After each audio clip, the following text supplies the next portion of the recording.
Sierra Leone has made significant progress in the recent maternal mortality ranking by WHO, UNICEF, World Bank, and UNFP. The country scored 38.8% in reduction. So this morning, to talk more on this and some of the developments and challenges in the country's health sector, I have been joined by Dr. Austin Demby, the Minister of Health and Sanitation. Good morning, Mr. Minister, and welcome. Morning, Leone. Great to be here. Yeah, that's a great news. I saw you tweeted it, and continuously you've been mentioning how your vision is to see how we could reduce maternal mortality in this country. Do you feel fulfilled and happy that we are getting to that? I feel partially fulfilled. I'll recount. A couple of years ago, I was in Burma, Myanmar, and I was talking to my colleague there, and I told him I'm from Sierra Leone. And he was like, Sierra Leone, I know Sierra Leone. Because between Myanmar and Sierra Leone, we were at the bottom of the list, exchanging positions every year. So Lamra, today, we can be very, very proud that we reduced maternal mortality from 717 per 100,000 to 443 per 100,000, which is better than Nigeria, which is better than Kenya, which is better than Guinea, which is better than a lot of other countries around the world. And we have just started. We have just started. What's the secret to this? What is it that you've been able to do, in a very short time at that ministry? What is it that you've been doing? Lamrana, it's not a secret.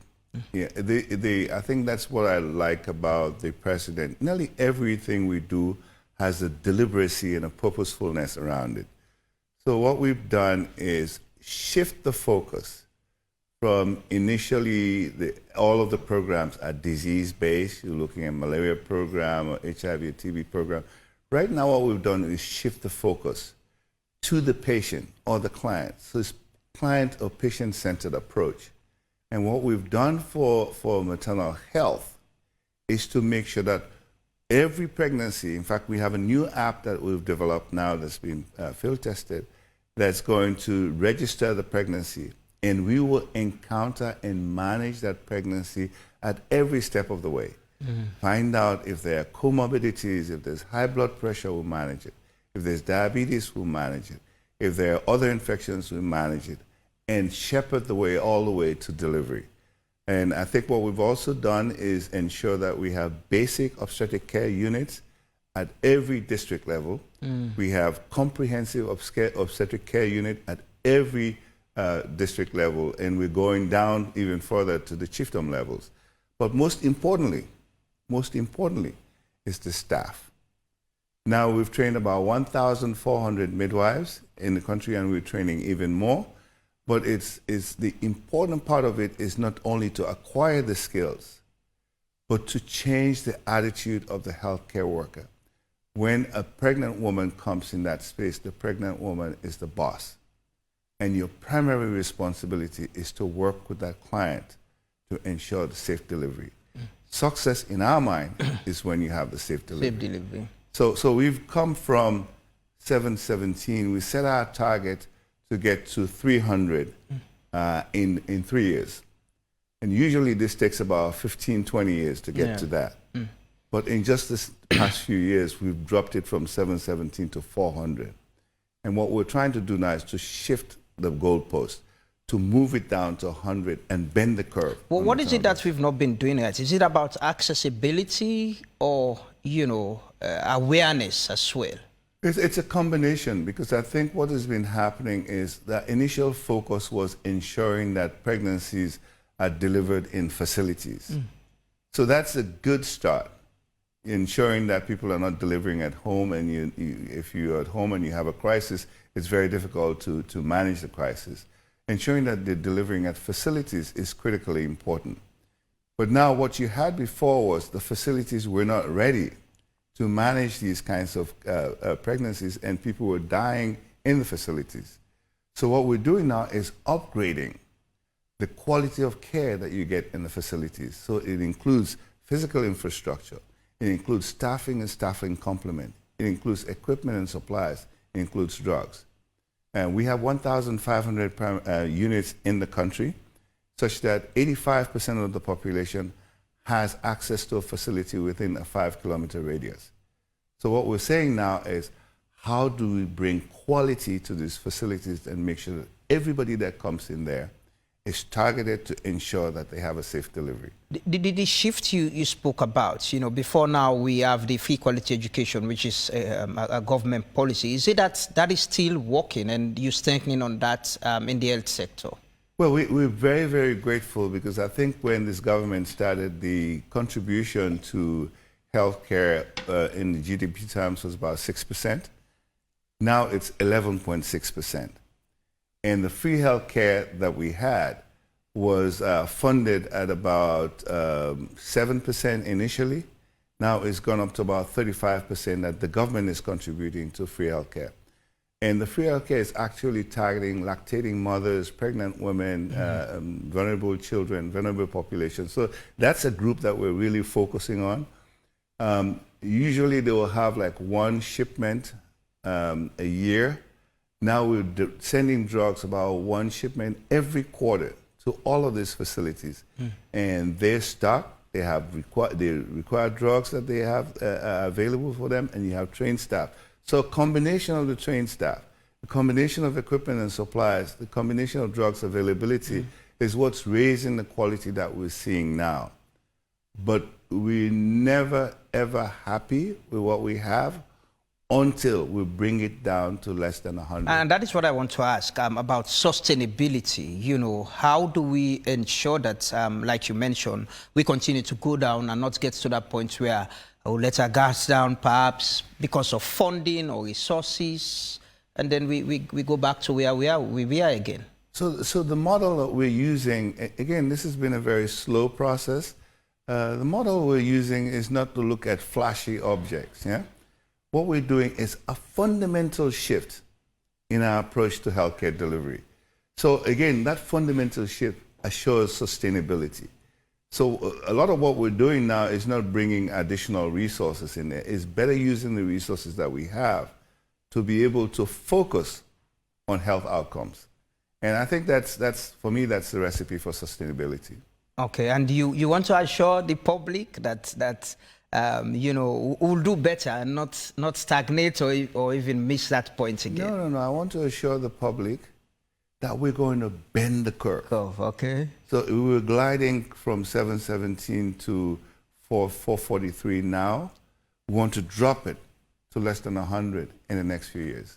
Most of the time we've had you here, you've talked about your vision of Sierra Leone's health sector as a place where the average Sierra Leonean will think, if I'm sick, I should just go and get quality service, accessible, that is affordable as well.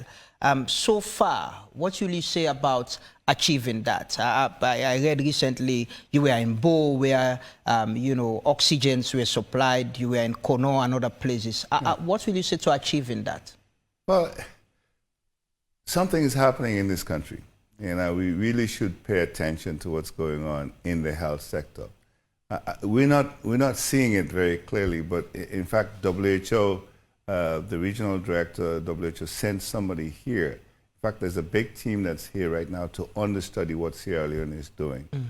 What we're doing is reinterpreting universal health coverage for us in Sierra Leone.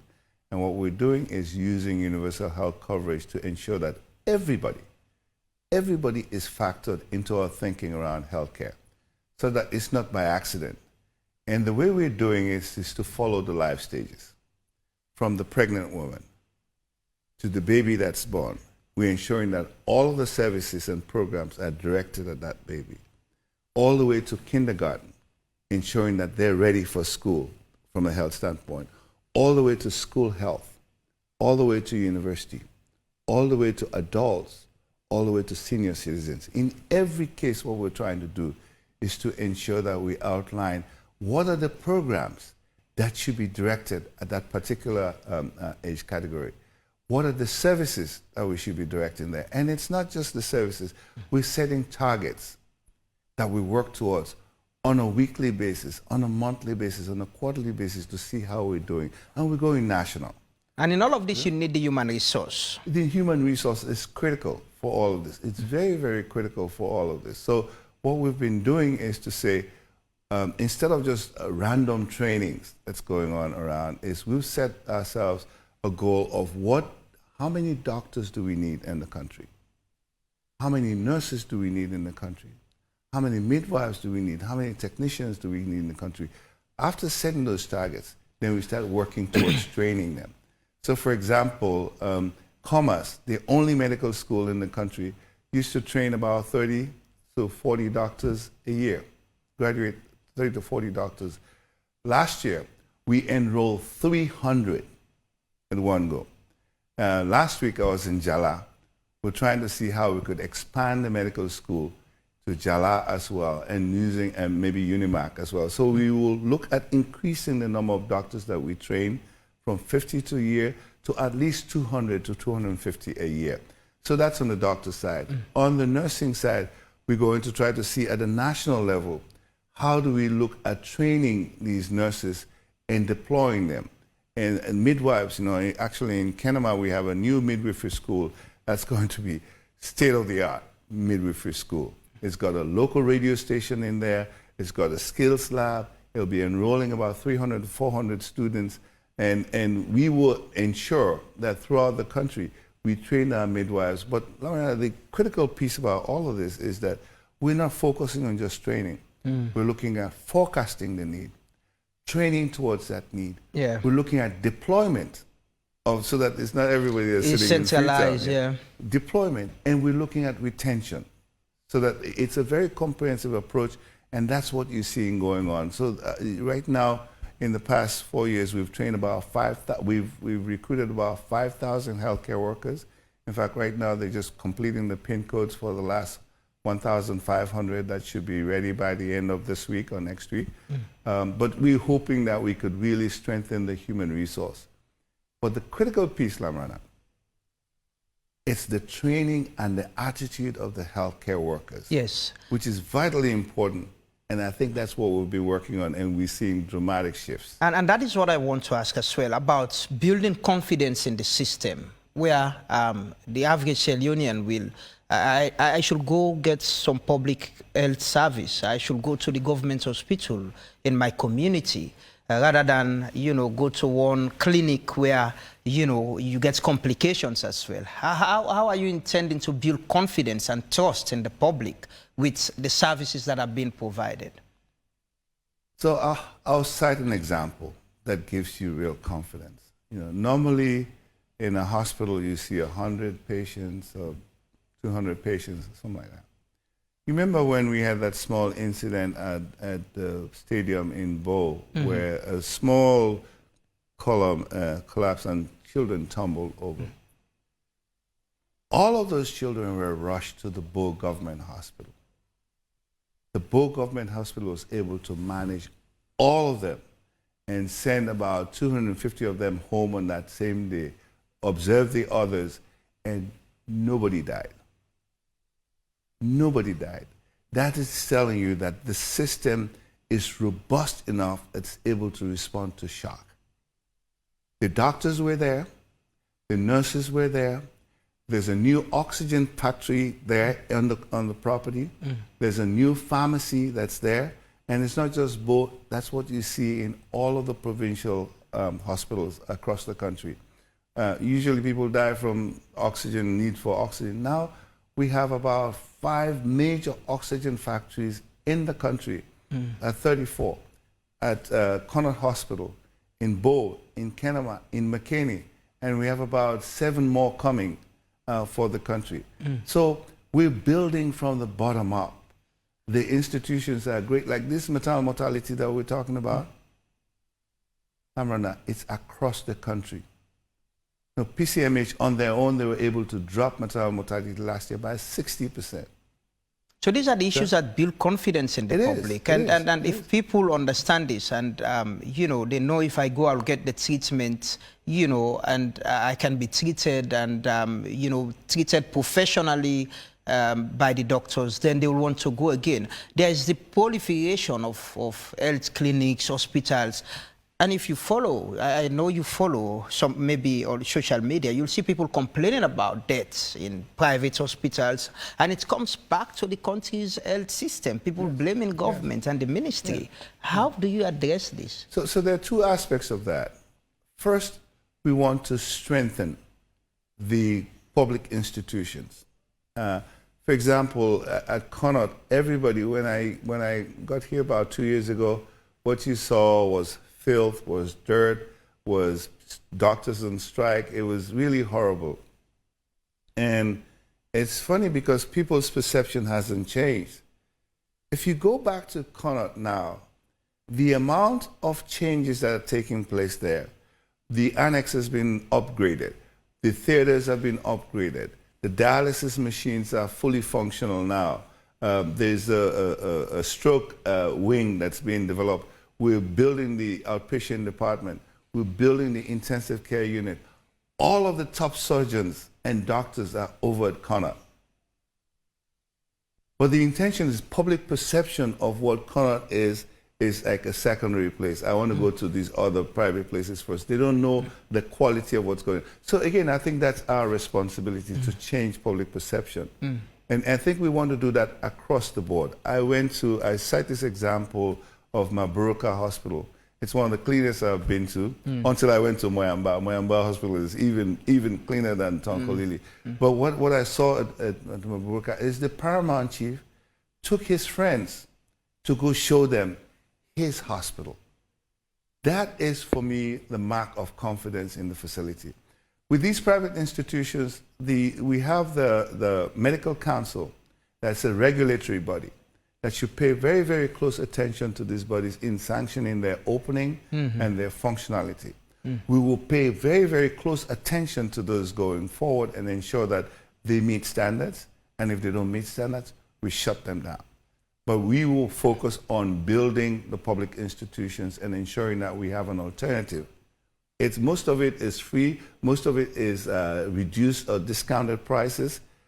If you have the quality there that even surpasses the private institutions, people will come there. So I'm focusing on building that as we work with the regulatory institutions. Does this also include, bringing in required equipment that people travel for, say, go Ghana to pay to do certain tests, the reforms, the building up? Does it include that? It includes a really heavy emphasis. Again, what we've done in this country is, by the way, Sierra Leone, a Sierra Leonean medical doctor, I've forgotten the name, I think it's Marcella Davis or so, was the one that read the Alma Ata Declaration of Public Health.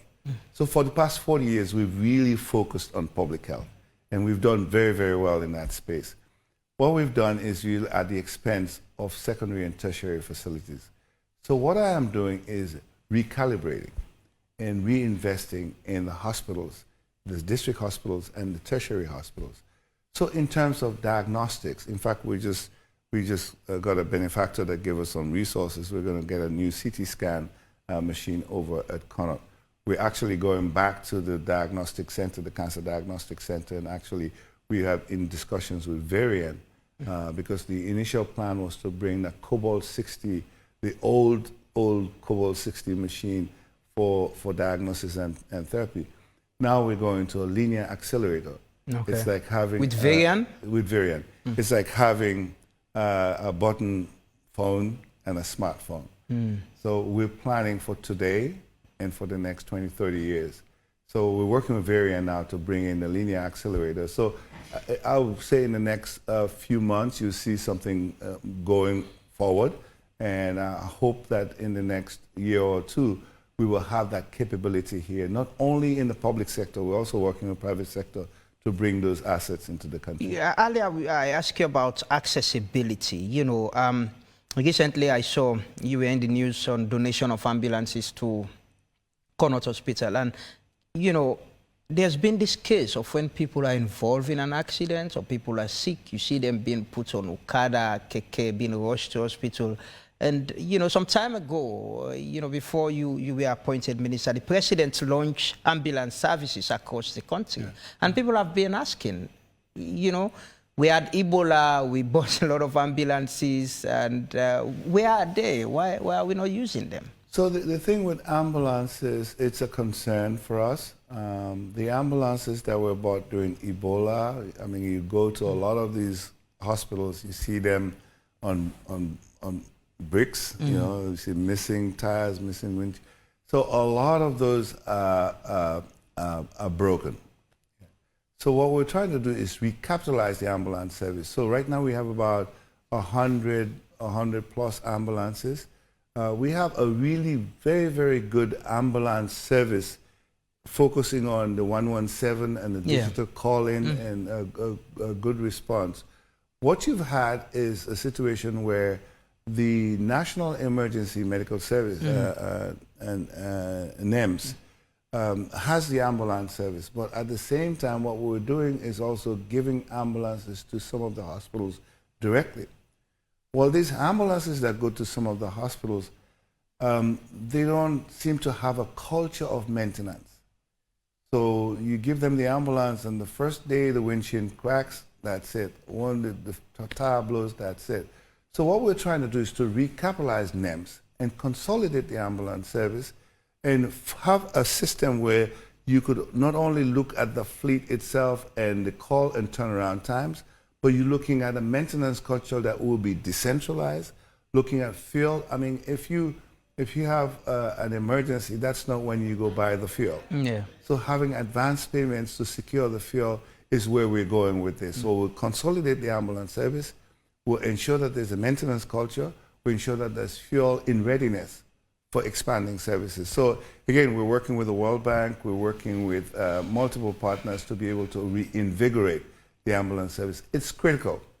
It's critical for this bending of the curve for maternal health, because what we're doing is ensuring we empower the chiefdom at the district level hospitals, but at the same time, if there are difficult cases, you want quick referral from there to the hospital.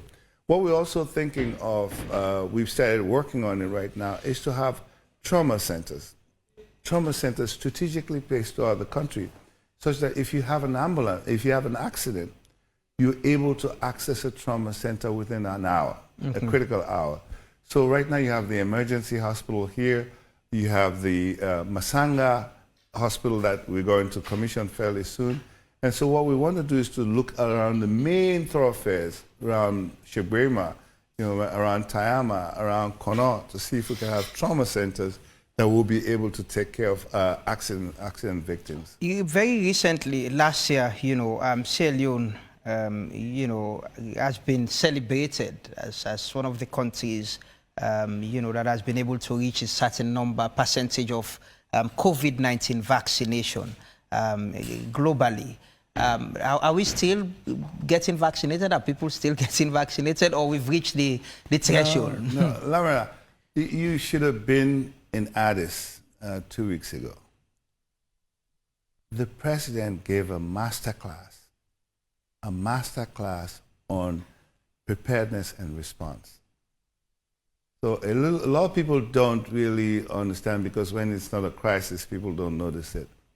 But Sierra Leone, because of His Excellency's thoughtfulness in assembling a team together fairly quickly, we're a country with one of the lowest infection rates of COVID, with recording only 7,700 and something throughout the whole period, which is what some countries had in a day. We had 125 deaths, and it's still a mystery. People are like, how did Sierra Leone do it? Yeah. We did it because of the leadership of His Excellency the President in bringing together a really good team and looking at all aspects of prevention and ensuring early detection and treatment. And what our arsenal in all of that has been the vaccination effort. So the vaccination effort, people initially, they were not, we're not sure about this vaccine and stuff, But it turns out that we are leading in the region. Only 3 other countries were able to meet the targets.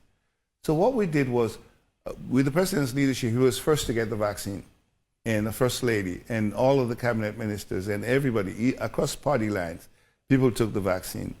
And we went out with a vaccination effort. I mean, the staff in the Ministry of Health has just been phenomenal.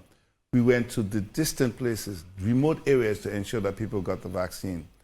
But what we noticed in the last 6 or 8 months is that people were not getting sick.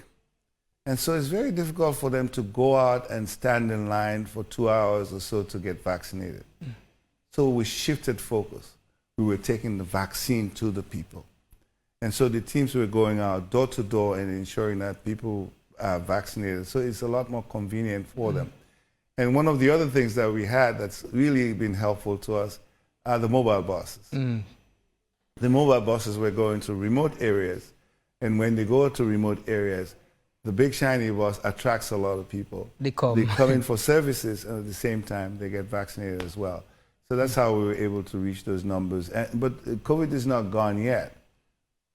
What we're doing is to ensure that everybody that's eligible for vaccination gets the protection that they need. There seems to be greatly some semblance of stability in the ministry, the health sector, workers asking about salary increase, health workers as well. How have you been able to manage that? Well, again, you cannot do any of this work without the health workers. The health workers, they're the backbone of everything we do. What we've done is spend some time in explaining to the healthcare workers that this is not a commercial entity. This is a service-oriented entity. This is a people-oriented entity. And according to the president's vision, we're not looking at health as an end in itself, but this is an engine of growth, an engine of development. And so what we've done is to see how people feel that they are in a clear position to help others. And I think that is beginning to work really well. We had a big health summit here, the first of its kind in the region. A lot of other countries want to do the same. We brought about 700 healthcare workers together at Bintumani and talked about how do we, as a ministry, as partners, work in unison, paddle in the same direction for healthcare goals. And there is nothing that succeeds like success itself. For example, when we set out to do elimination of cervical cancer in this country, one of the first steps that we did was to make sure we build a firewall and vaccinate 10-year-olds. We set out a target of vaccinating 150,000 10-year-old girls in 2 weeks. Lamran, in 2 weeks, with the cooperation of parents and healthcare workers, they were able to vaccinate 182,000 girls. It's the buzz in all of Africa. They say, how are you doing it? How are you able to do it? Again, all is attributed to the healthcare workers and the commitment to work. And when you have these kinds of successes, people are motivated to do even more. Is it about right sizing again, getting the right people to the right position? It's getting the right people to the right position, but also, I mean, I wouldn't sugarcoat it. I mean, it's a very difficult economic times. And so what we've seen from the healthcare workers is they understand that times are hard. And so what they've been advocating for is to ensure that they get their benefits. One of the things that resulted in the last strike of the doctors was they were not getting the fuel that will allow them to go to work. And so the Ministry of Finance was able to dig deep, even in the middle of a crisis, to be able to support these doctors. Now we have all of the other healthcare workers who are grade 9 and above saying, how about us? So this week we're working with the Ministry of Finance to ensure that their needs are also met. Okay. So I hope that we wouldn't get into strike action issues, but let us celebrate these achievements that's only possible because of the health workforce that we have. What's your hopes and vision for this ministry? My hope and vision for this ministry is to have a healthcare system that we could all be proud of. A healthcare system that does not leave anyone behind. A healthcare system where the health workforce will wake up in the morning and they're happy to go to work. A healthcare system where a nurse a doctor, a technician will be walking down the street and somebody says, that's my doctor, that's my nurse, that's my midwife. And the health system where the public will have confidence to go and get absolute confidence that it's not only confidence in the healthcare system for us, but confidence in the healthcare system in the sub-region. Okay. Last week we got the land for the establishment of a new multi-purpose hospital in Lunge. We're building another hospital here in Carytown. We're building one brand new Center of Excellence hospital in Bo-Kenema. We're opening a pediatric Center of Excellence in Lumley. We're opening another pediatric Center of Excellence in Kono. I want a situation where people are confident in the healthcare system that we're delivering to them. Thank you very much, Mr. Minister, for joining us this morning. Thank you, Lamar. And congratulations on that reduction. Thank you. Thank you for joining us. Thank you. We'll have you some other time. Thank you.